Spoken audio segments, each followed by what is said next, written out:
In primetime news this evening, 2 candidates nominated in Southeast Clarendon. Plans now intensify for March 2 by-election.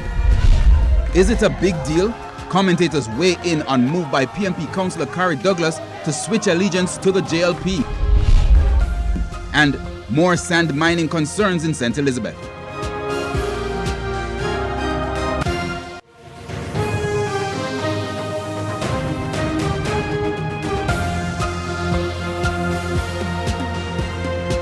Good evening and welcome once again to Primetime News, on air and online at onespotmedia.com. I'm Herman Green. And I'm Janella Precious. Also this evening, the top business stories of the day. Andrea Chisholm has our preview. Janella, all of us here and other motorists may want to take a trip to the gas station later this evening.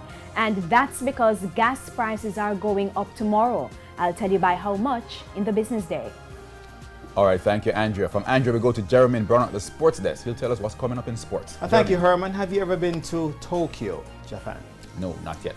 Well, you might want to go this year because Johan Blake says this year's Olympic Games in Tokyo will be his last in the Olympic arena. We'll tell you more when we come back.